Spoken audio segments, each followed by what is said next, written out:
You know it. Paul, you want to mute yourself for me? Oh, yes. Hello, everyone, and welcome to Sharin Stories. I'm your host, Peaks, with my two beautiful co hosts, Sarah States and Paul Santos. This is not a therapy session. You will not find mental health professionals here, nor are we a substitute for said people. We are just people sharing our stories with mental health. This week on the show, we have Emma Belluomo, or at M Belluomo on Instagram. Hopefully, I'm saying that last name correctly. Emma is a talented trainer who works with athletes who are looking to get back their confidence. She's incredibly strong, independent, and starting to make a real name for herself in the world of mental and physical health. On top of that, she is beyond generous, oftentimes providing free or pay what you want classes. Those of you who pay for a gym membership understand how amazing that truly is. I am so excited to get to know the person behind the scenes. So let's all welcome Emma Belluomo. How'd I do there, Emma, with the name? Wow, phenomenal pronunciation. I give you major props because a lot of people actually get tripped up by that, and you pronounced it perfectly. So I feel very welcome, not This is only one of from my the kind words, but from that as well. Thank you. This is one of my biggest specialties, I think, pronouncing names. So I'm very happy I got this one. I But love it. I can only do so much in introduction. Really quickly, just give us a little bit about yourself. Absolutely. So I am a group fitness instructor, as you said, personal trainer and nutrition coach. Originally from New York City, recently relocated to Southern California. And yes, like you said, I specialize in helping burnt out professionals who are looking to get their fire, their confidence back with really accessible workouts that they can do from home, from anywhere with just their body weight. That is awesome. I'm sure there's some experience of yours that brought you to this field. So, without further ado, I'm going to let you jump right into the story and kind of give you your time to shine, and then we'll go into questions after. Awesome. Well, yeah, I mean, I think one of the amazing things about 2020, despite all the hardships, I think a lot of people started feeling more comfortable about talking about their mental health and their ups and downs. So, if nothing else, this last year and year and a half has brought us that. So, I'm super excited about what you guys are doing because I think it's so important knowing that we can share these stories and that it's something that shouldn't be taboo or hid. So, fitness, I always say, kind of saved my mental health. That's the whole reason why I got into this field. Back in the day, I never was an athletic person. I didn't really resonate with playing sports growing up. I was actually quite uncoordinated during most of my growing years. But in college, I finally found the passion for going to the gym and the endorphins that I got just by working out, realizing that you didn't actually need to play a sport to be athletic. You could go do your own thing and still feel really good. And I started to need that, especially after I graduated college. I moved to Manhattan and was really just in that grind of the New York City lifestyle. I was working a full time 9 to 5 sales job and quickly realized that despite everything I thought I was supposed to do with my life, quote unquote, it was not what I wanted. So after around 2 years working at a desk, I sort of woke up one day and was like, wait, I'm miserable. How did this happen? And I was going through a lot at the time. My father actually passed away when I was 19.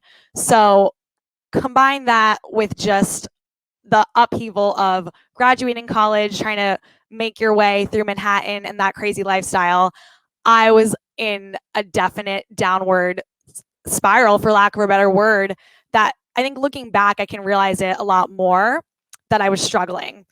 At the time, I kind of just thought, okay, this is what any 20-year-old does.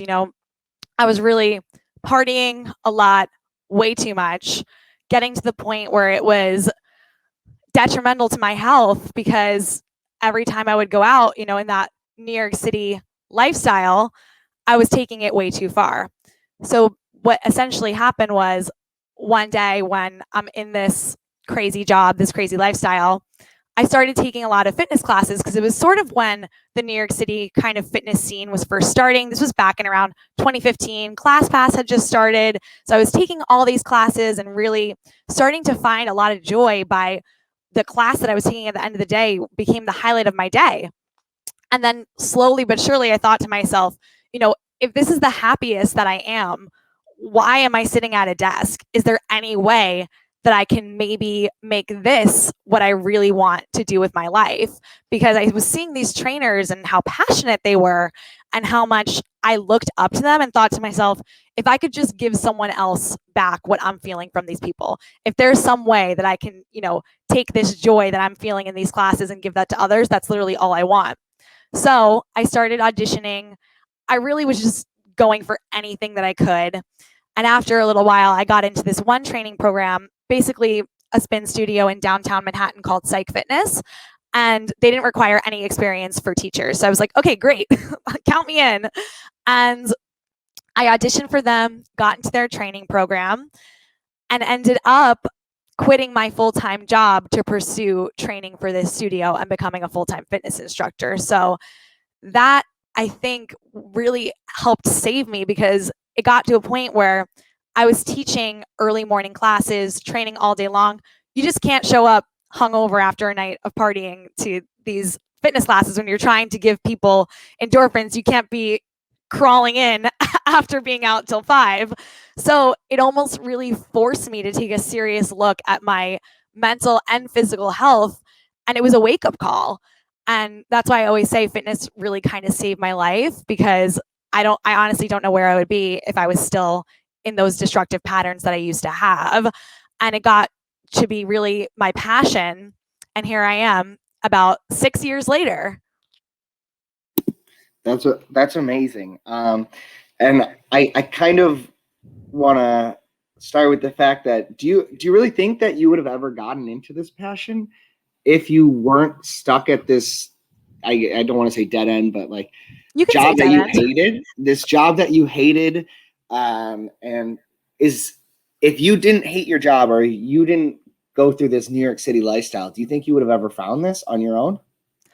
I'm honestly not sure. I do believe that, we have to go through what we grow through, I believe is the expression. So I think that, everything was in its right time.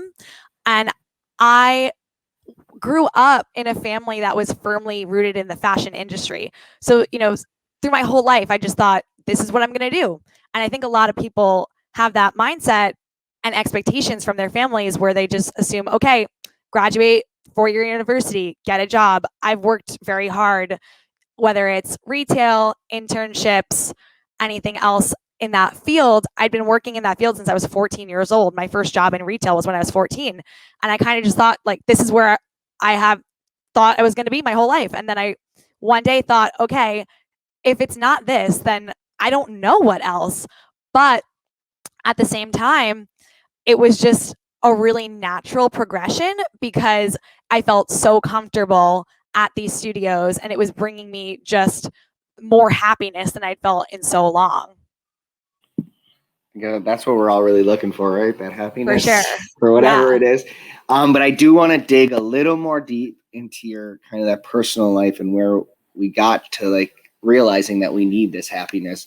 And I do want to talk, because we've spoken a lot about grief in our time on this show, and I'm always interested to see how other people handle it.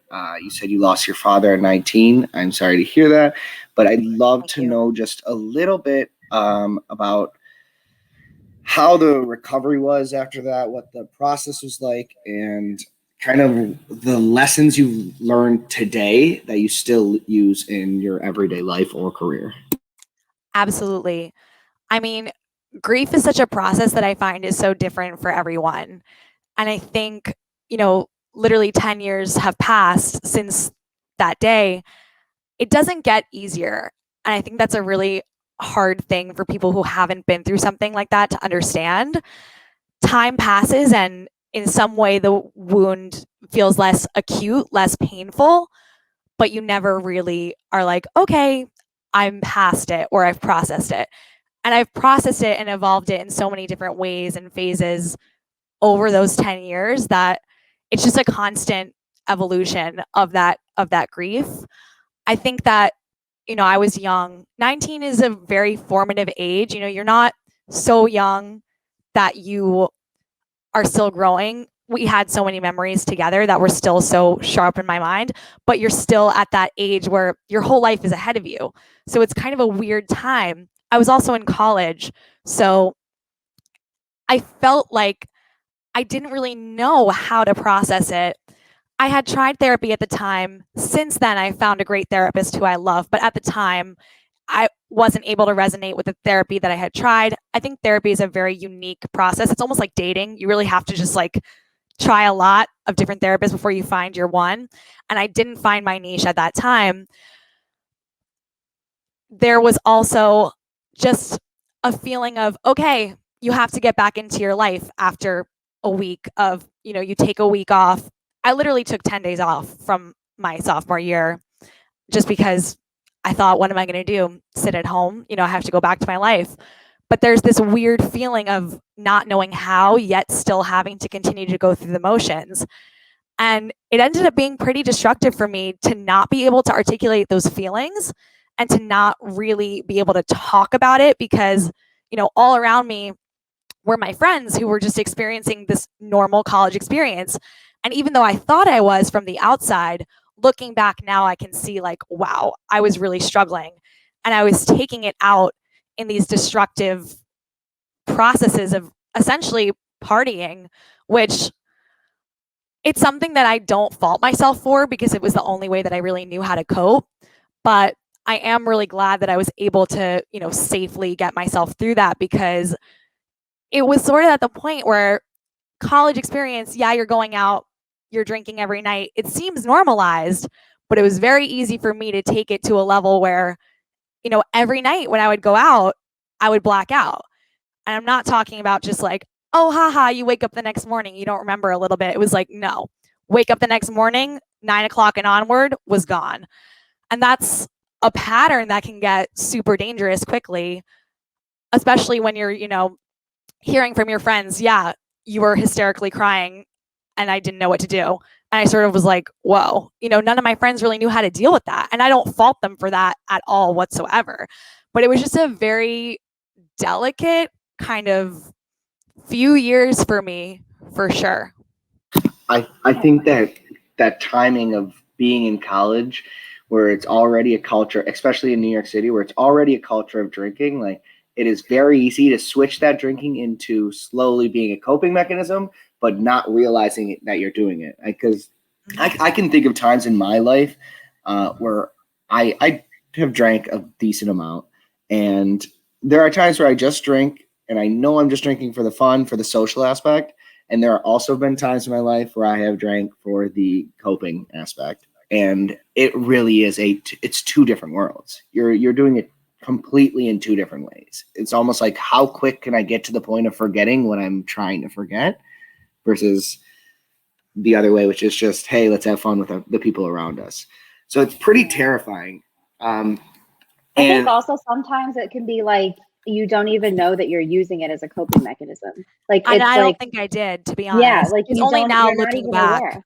Yeah, It's exactly. really only now looking back that I can say like, wow, that was not normal. It, and again, I don't fault myself for it because I know that I was just doing literally the best that I could to get through every day. But like you said, it's a very fine line between, haha, we're all young, we're all having a good time. It's so normalized binge drinking in college. But not having a good time is when you wake up and your whole face is scratched up because you face planted on, a basement floor of a frat house. Like it's, I can say that now because years have passed and it's not funny, but it's like, oh, maybe she wasn't totally in a great place mentally. And, with alcohol, it is normalized, and I don't have anything against drinking. I still drink socially, but, after I moved on with my life into this health and wellness career, I was able to sort of learn what is a safe limit for me. And even now, throughout quarantine, so to speak, I feel like I've pulled back a lot just because I'm a social person. So if I go out, of course I'll partake, but I try not to drink at home because it can easily get there for me again. Interesting. Very interesting. So Another thing I wanted to kind of jump back that you mentioned is therapy. Yes. Because that's always something I also like to talk about with each individual person, because the same way with grief, it really is always different. I've done therapy very briefly. I did not like it. I did not go on the dating ring like you're saying, where you try a bunch of different people, but I am firmly for it. I guess never really got back around to it. I traveled a little bit and just never really thought about it again. But the person I had, I felt as if it was almost just her sitting there, and I don't know if I really wanted to feel like she's doing her job as much as I wanted to feel organic, as if like, hey, I'm enjoying talking to you and like I want to hear more about what you're saying. Whereas for me, it felt like she was just listening to me and then making her comment, listening, making her comment, and like mostly listening. As I'm talking a ton, I don't love to talk about myself that much. As I'm literally in the process of talking about myself, I don't love to do it. I think that's the point. But I would love to know the differences between the therapist that you tried the first time, or kind of what worked with you with the newer therapist, or is working with you now. Absolutely. I'm so glad that people are starting to normalize, going to therapy. I think for a long time, people thought, there has to be something wrong with you, or you have to be going through this really hard time. And of course, it's great if you are going through a really hard time, but I think it's also great if you're not going through a hard time and you just want to work on yourself. There are so many ways to continue growing and understanding things about yourself. Yeah, I mean, I think you also have to have a willingness to sort of be open and vulnerable. I don't know if the 19-year-old version of me was. And I think it's all about the style that you're sort of looking for. Some people resonate with just having someone sit back and listen. Some people resonate more with therapists that give them more strategies. For me, with my anxiety and, to be frank, bouts of depression, something that I really like about my current therapist is she gives me tools. When I am in that panic mode, or when I am having an anxiety attack, how do I talk myself out of it? Or, how do I keep moving through my day? In the past, I don't have this like deep, dark thing to like try to figure out. At the base of it, it's like, yes, my father passed away. That's it. That's not something that I need to figure out, why or how. It's just more like, okay, how do I continue years and years later to process those feelings?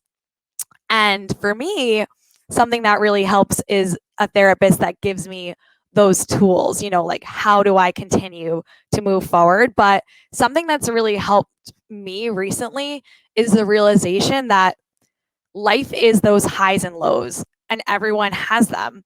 Sometimes you don't get yourself out of the lows. And I think that was something I fought with for a long time, when I do have those low phases of feeling like, okay, how do I get out of this? How do I fix it? How do I get better? And sometimes you just need to ride it out, and the highs will come back. But almost realizing that it's okay to have those low moments, whether it's a day, whether it's a couple days, hopefully it's not longer, and you can get the help that you need. And I'm not saying don't get help. Absolutely do get help always in those lows, but knowing that they're normal and that the ups and downs are part of life really helped me, so that when I am feeling those downs, I know, it's okay to feel this way. Yeah, I also really liked how you coined like dating, kind of like for finding a therapist, because it's so true. Like, Peaks, like I know you had that like one experience, and I'd be so interested if you like reopened an attempt to go back and sort of like see like if you can find someone that fits your style. Because yeah, I will go through the same phase, like where I'm like, okay, I think I'm ready to go back to therapy, and then I'll have a few sessions and maybe we don't mix that well. And it's so important because like I've lied to my therapist before. I don't know if anyone else I've has. done Like, that too. yeah, You like want to look lied to better them for them. You're like, well, I didn't talk to my ex. Don't worry, but you did. Yeah. Or like not come forth with like the full picture, like the full truth of what you're going through. Because like it is kind of like a thing where like sometimes like I've had a therapist once that was like my age, or like, Yeah. younger, mid 30s, young 30s. And I was just like, gosh, we're like probably going through life like the same things are happening to us. And I just felt like I couldn't really tell her like all this shit that I was feeling, because I didn't want to be judged by this person that's literally like the same age as me. So it's about like finding too, like sort of who you're most comfortable talking to. And I don't think there's like Absolutely. anything wrong with like shopping around, Mhm. like and like trying to figure out who that is. And there's also different methods of therapy now too, which I've just discovered.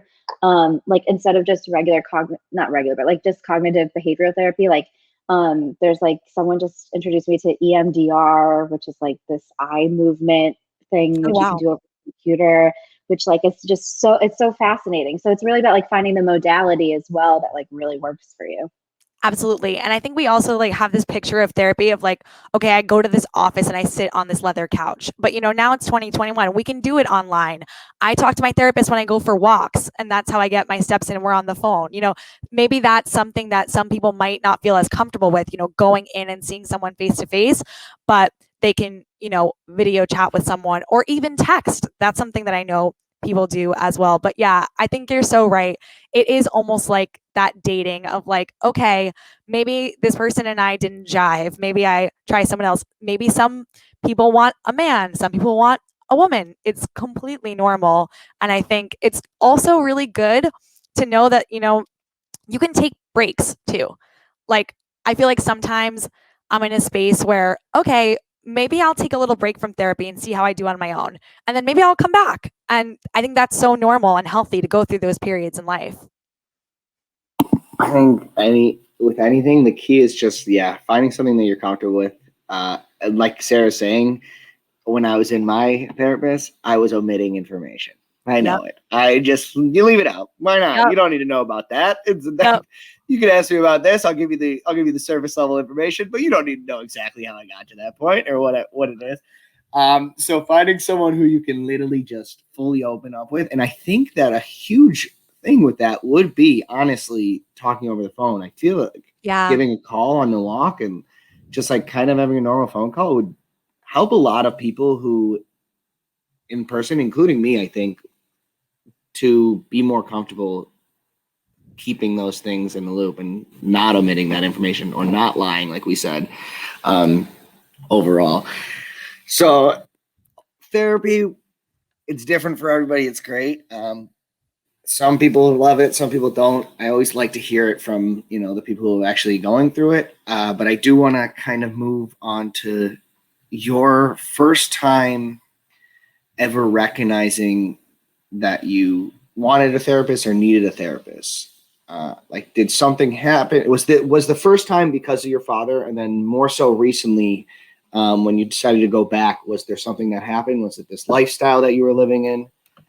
Absolutely. So I think, when my father first passed and I had tried therapy and it didn't resonate, I went through that phase. And then shortly after, I found fitness, which almost really became like my therapy.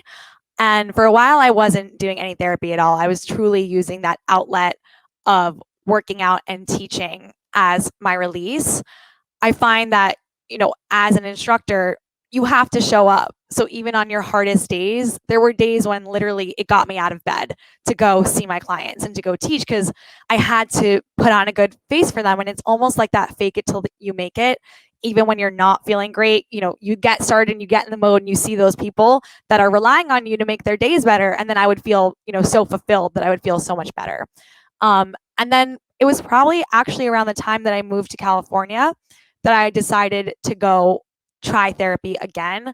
I was experiencing a low phase when I first moved out here few months ago. And I sort of had that moment where I was like, okay, it's time. I want to take care of this before my depression, to be honest, took over.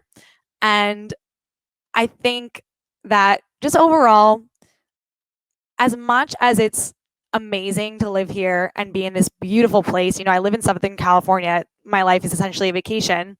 It was really hard at the same time to leave New York, where I had lived for pretty much my whole life.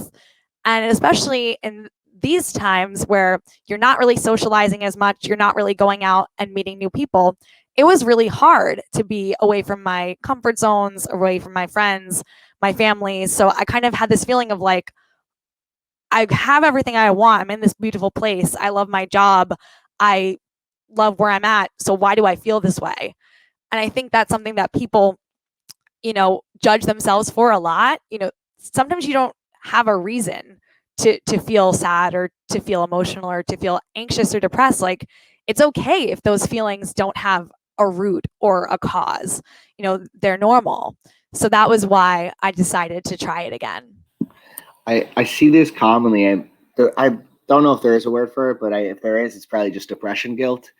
It's like Yes, this I love idea that. of just feeling like there's no reason you should be sad. So why am I? And then you just kind of compact that on it and just pile it up over another. Be like, I'm sad just because I have a bad mindset. Now I'm more sad, whatever it might be. So like this depression guilt is pretty dangerous, It is. in my opinion. I think it really can push people to the limit, and it is important for them to know. And like you said, that it's okay. Like sometimes it's just you're sad. Sometimes you're just not in the right place. Your mind's not working in the exact way that you normally would want it to. So it's definitely important. We talked a lot about recent years for you. Is that because it just your childhood, nothing like this ever happened, anxiety, depression never really showed up, or is it just kind of the way the conversation's been going? Yeah, I think when I was younger, I really wasn't aware maybe of any of those feelings, and maybe they didn't come up at all. But I also think that, in recent years, it's been more realistic to name those feelings for what they are. So, sure, maybe in high school, when I was burying myself in my work, that could have been out of anxiety that my father had gotten diagnosed with cancer when I was 14, but maybe at the time I didn't know how to articulate that. But yeah, I think that it's really been, I think the last 10 years, I've been more aware of my mental health and how to describe it. Prior to that, yeah, I mean, I had a great childhood. I was a happy kid. None of that really came to a head until after my father got sick. I just switched myself off mute. Are you currently still living in New York City? No, so I live now in Southern California. Okay, I so moved here about 8 months ago. okay, so that was from the beginning of quarantine, kind of that move that you were talking about. I had a friend. Where in Southern California? Oh, in Orange County. Okay, so I have a friend who moved to Manhattan Beach with his fiance right at the Awesome. beginning of quarantine. Amazing person, like so friendly, just gets along with everyone. And they moved right at the beginning too, and they struggled to find friends. He wasn't working in the office. She wasn't working in the office. You can't just really go out and just go meet new people because bars, clubs are not open.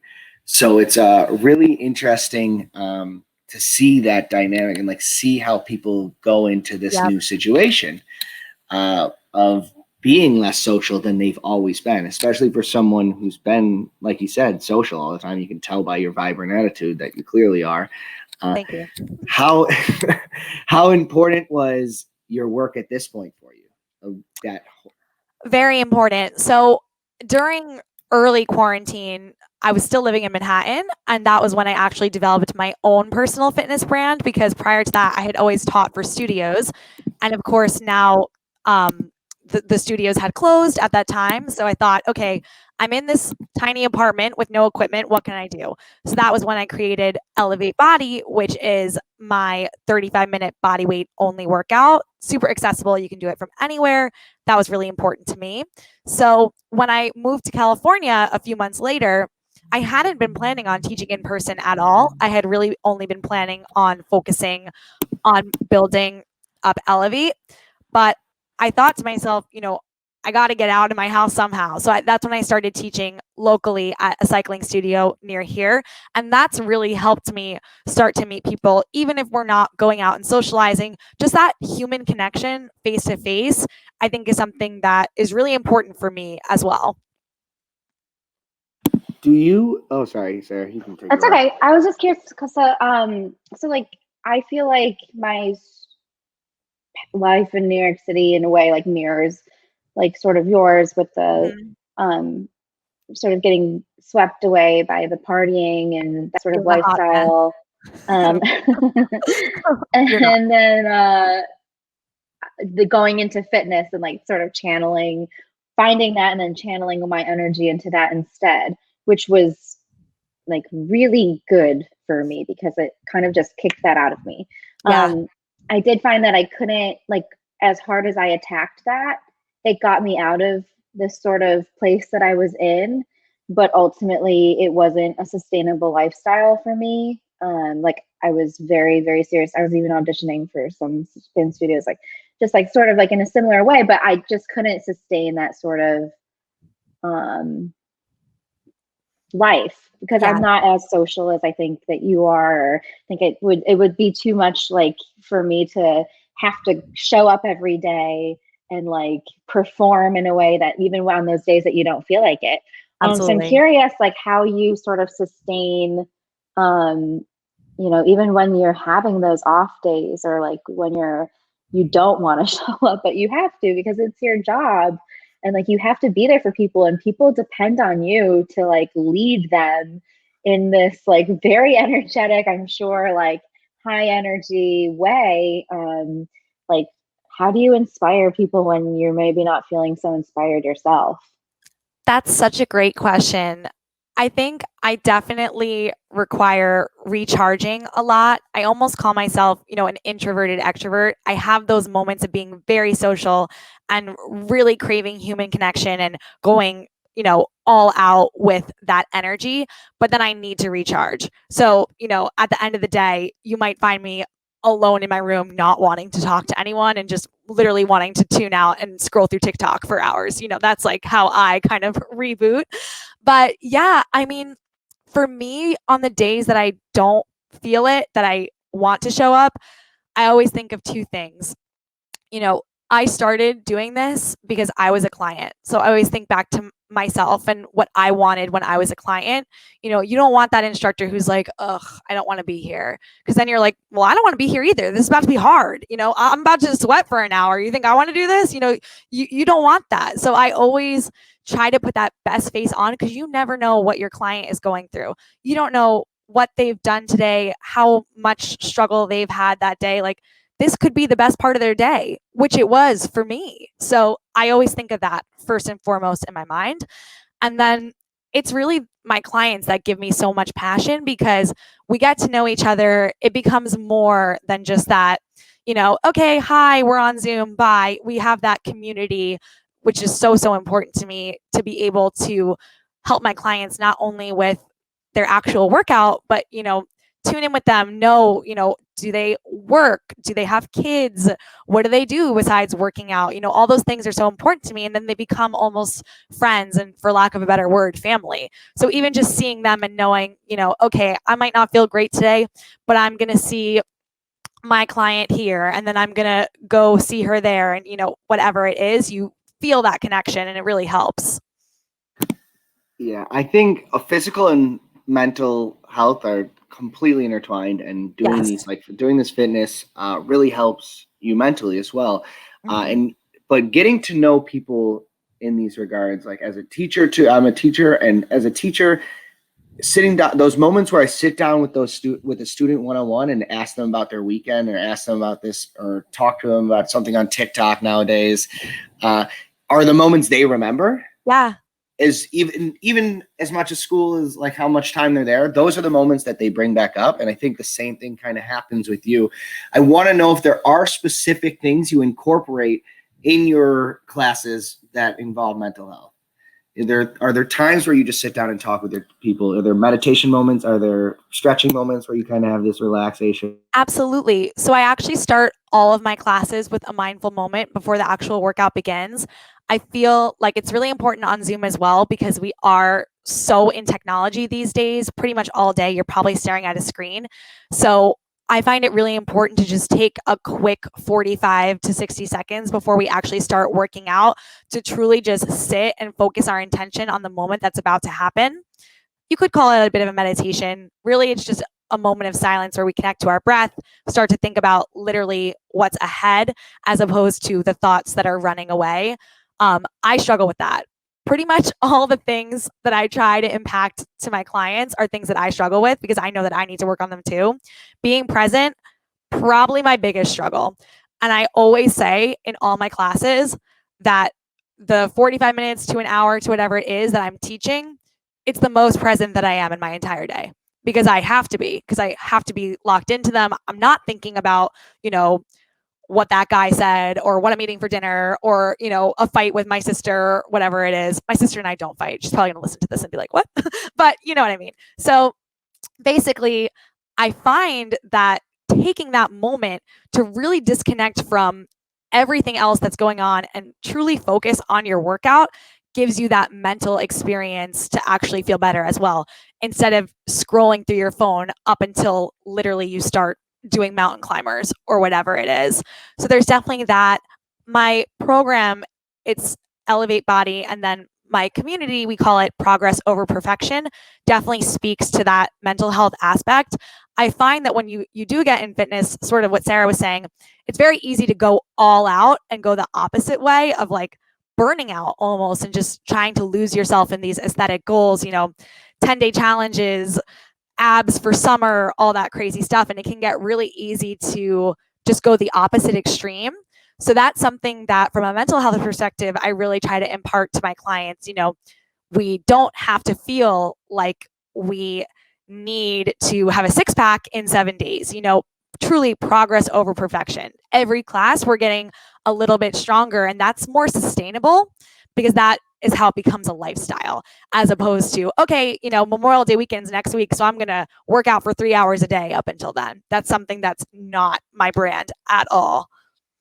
Yeah, I also feel like when we're talking about shopping around for a therapist, it's kind of like the same for fitness as well, Yes. because like you'll find that person or like that trainer, or like even if you're going to like a spin studio, like a big one, you'll find the people that you gravitate towards based on like how you're feeling or like what kind of class you like really want. And I find like finding those people makes it easier. It makes it easier to find like a sustainable program for yourself and for your fitness goals and routine. Like I know like after, at some point after I was like really intense with fitness and I wanted to like go back to the studio and start just taking class that I enjoyed, like it wasn't the hardest trainer that I was going to anymore. Yes. Like it was the one that I felt the most connected to, and like the one who did do sort of like the moment of like, like dedication or like whatever you want to call it, like in the beginning of class, and then ended class the same way with like a sort of, because it just came full circle for me and I wanted to like enjoy it.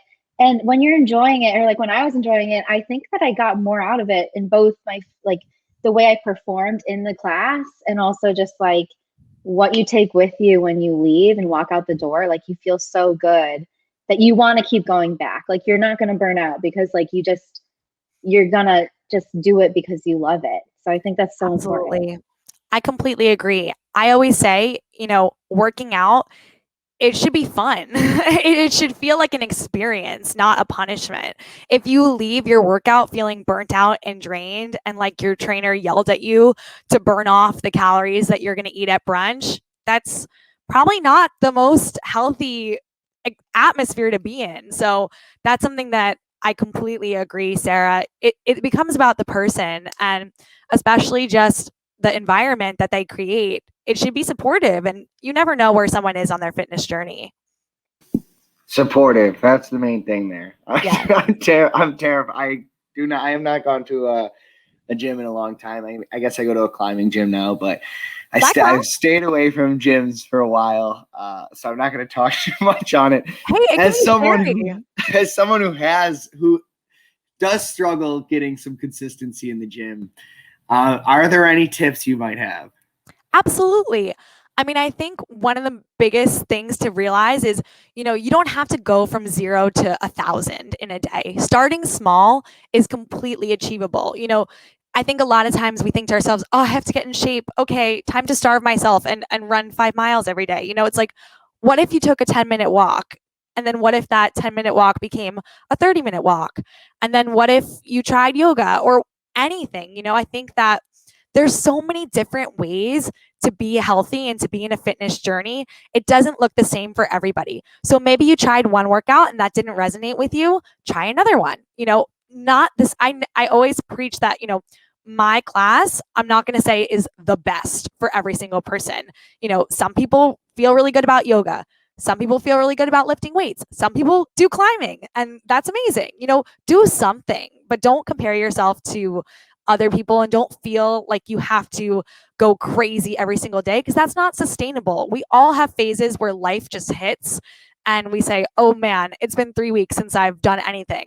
That's okay, because it comes and goes. And then if you realize that, you realize I can be healthy forever because this is my lifestyle. This isn't just a crash diet or a moment of getting super fit before the summer. That's how you give it up. That's how you fall off. But realizing that, it can ebb and flow, I think has really helped me, because then on those weeks where I don't really get anything physical done, I don't beat myself up. I just think, okay, tomorrow's another day. Maybe I'll go for a walk. I'm already feeling a million times better about my 3 week hiatus. My 3 week hiatus is more like a 3 year hiatus, but tomorrow's another day.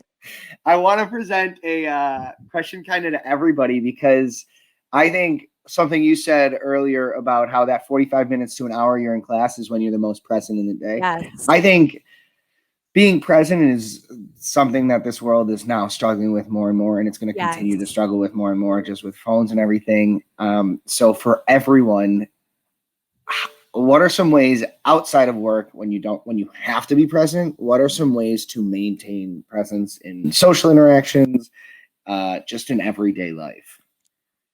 I think for me, sort of breaking that addiction to my phone is probably my biggest challenge. One thing that's really helped is I've changed all the app limits on my phone. So I actually keep the whole phone off until an hour after I've woken up. And I try to turn it off an hour before bed.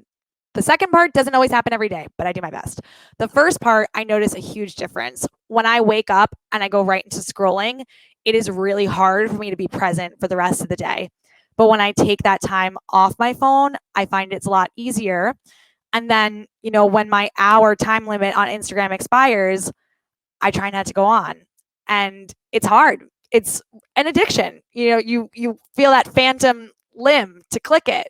But I think honestly for me, to try when I'm with people to put my phone down and look at people, as crazy as that sounds and as simple as it sounds, and actually have a conversation, it helps. I have two quick ones. Okay, so I know this has been funny because through each episode since the very beginning, I feel like I've been like, I hate meditation. I tried it. I tried a little longer, and now I'm at the point where I'm actually doing it consistently because I got a Peloton bike, and there's meditation classes, and I do it consistently after every single workout, and I just sit on my bouncing pregnancy ball and I just do it, and I freaking love it.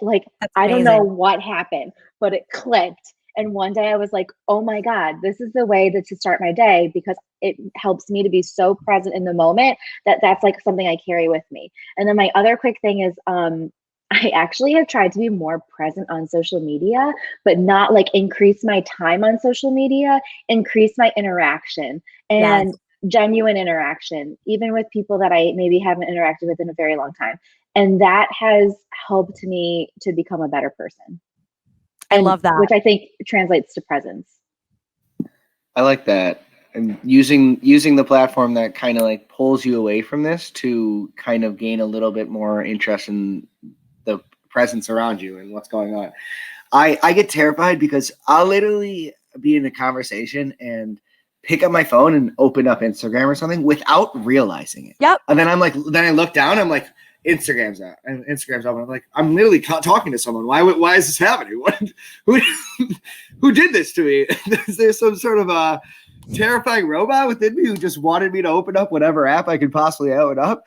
I do really like the idea of using that time I do waste on Instagram to be more just better with it. So because if there is a problem with me using it too much, maybe if I start using it in the way I want to use it, I'll become quicker at these interactions, and slowly I'm just no longer just using it to scroll. I'm now using it to actually get in touch with the people that are in my life, which I think would be a huge thing.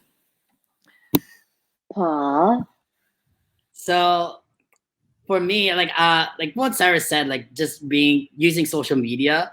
But for me, I do I look at new skills so I can use that skill to interact better with people, so I can connect with people better. So because for me, I like learning a lot of new things. So when I meet someone new and something like that, I can relate to them. So I always look at, for me, it's like cooking or like, anything that's like learning a skill that I'm not really familiar with. So when I meet a new person or like connect with a new person, I can like somehow be more personalized with them instead of just like, when you meet a new person, like, it's always like the question like, oh, what do you do and stuff like that. And it's just like I can go more on a deeper level. So that's how I stay present, where it's just like either I do that or I started journaling a lot of times now, where it's just like I started gratitude journal every morning, where it's just like I thank God every day that like I woke up and I have like a roof over my head and stuff like that. And it's just like now I'm just like really more relaxed and more present, and it's like no, it's just like thinking uh things for that you simply have the simple things. It's it's very present to me, and it's just I'm thankful for that every day. So you know what I love? I love that we had a conversation about presence, and most of it was about how to use social media in a better way rather than just like not use it. Just Well, I like think it has it's its like we know we're benefits, not going to trick people. We know we're not going to get people to stop using it. There's no reason to try to get people to stop using it. It's the whole point of it is to keep people on it. But I think it was a good way to do it and kind of tell people there is a way to use it. However, after that, we are running out of time, Emma. I've had a good time. It's been a great conversation. Before we go, every time I do ask that you just kind of let us know anything that you're working on right now, anywhere people can find you, kind of plug yourself in any way possible. Absolutely. Well, you can follow my Instagram at Belluomo. That's where I host, all of the things that I do. I recently got certified in nutrition coaching. So that's going to be something that I'm going to be introducing soon, helping people develop healthy habits in a sustainable way. If you want to try Elevate Body, which, as I said, is my 35-minute body weight only low impact workout, you can find all that info on my Instagram. It's elevatebody.net is the site. I have live classes. I have on-demand videos, a whole portal that you can rent at any time. And the first class is free. So if you want to try it out, the code is EB1ST. And you can book a live, you can book an on-demand, you can sweat from wherever you are. My favorite term in it is low impact. Yes. That makes me just feel like it's possible. It's like for people, like you said, you have to start somewhere. Absolutely. So I was that just going to sounds. say, yeah, go ahead. Oh, go. No, you go. No, I was just going to say that I wanted it to be accessible for different fitness levels. So, if you are just starting, there are those options. Then I always offer challenges and up levels at certain points in the workout if you want to get more out of it. So that way anyone can do it. Sounds like it's fantastic. Everybody, please go check that out. Thank you so much, Emma, for coming on. Thank you for everybody at home. Let's continue to change that mental health into mental wealth, guys. Thank you for having me. Of course. Have a good one.